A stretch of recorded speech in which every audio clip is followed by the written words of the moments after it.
महाकुंभ का आयोजन उत्तर प्रदेश की इस सामर्थ्य को देश के सामने और देश की सामर्थ्य को दुनिया के सामने रखने में सफल हुआ। आपका कितना भी दुष्प्रचार था, लेकिन वह भारत की आस्था को कहीं डगमगा नहीं पाया।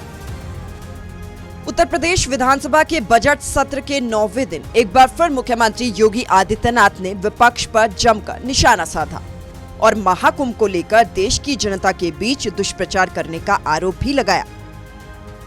महाकुंभ का आयोजन उत्तर प्रदेश की इस सामर्थ्य को देश के सामने और देश की सामर्थ्य को दुनिया के सामने रखने में सफल हुआ।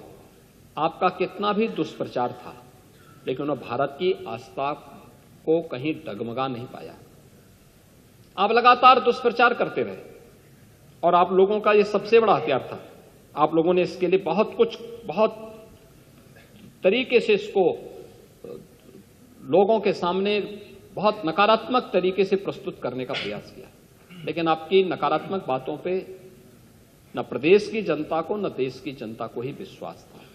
और मुझे लगता है कि यह आपके लिए उल्टी गिनती है कि जनता आपकी बात को अब सुनना ही बंद कर दी। इस दौरान सत्र को संबोधित करते हुए सीएम योगी ने समाजवादी पार्टी पर तंज कसते हुए कहा कि सपा का धर्म में कोई आस्था नहीं है, वो भारत की आस्था के साथ खिलवाड़ करते हैं। इन तीनों देव महापुरुषों पर समाजवादी पार्टी का कोई विश्वास नहीं है, क्योंकि आप लोग भारत की आस्था के साथ खिलवाड़ करते हैं।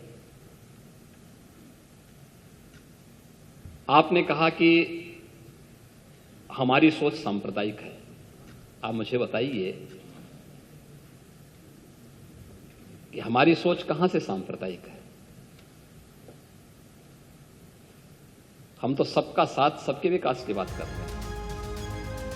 विधानसभा को संबोधित करते हुए सीएम योगी ने संभल में हो रहे काम का भी जिक्र किया और कहा कि संभल में आस्था के कारण ही कॉरिडोर का निर्माण हो रहा है।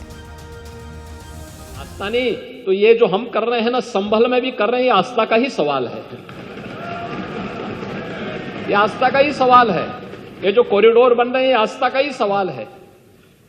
और उसी आस्था के सवाल के साथ जोड़ने के लिए ही सरकार ने इस आयोजन के साथ जोड़ करके, और ये जो 7,500 करोड़ रुपए खर्च किए थे, केवल कुंभ के आयोजन के लिए नहीं किए थे। हमारे लिए यह आयोजन प्रयागराज जैसी पौराणिक सिटी के सस्टेनेबल डेवलपमेंट के प्लान का, एक व्यवस्थित विकास की एक रूपरेखा तैयार करने की भी थी, और महाकुंभ के बहाने प्रयागराज के अंदर उस प्रकार के इंफ्रास्ट्रक्चर को देने में हम सफल हुए। गौरतलब है कि महाकुंभ को लेकर विपक्ष लगातार प्रदेश सरकार पर सवाल उठा रही थी, जिसे लेकर सीएम योगी ने उनका करारा जवाब दिया। ब्यूरो रिपोर्ट, सूर्य समाचार।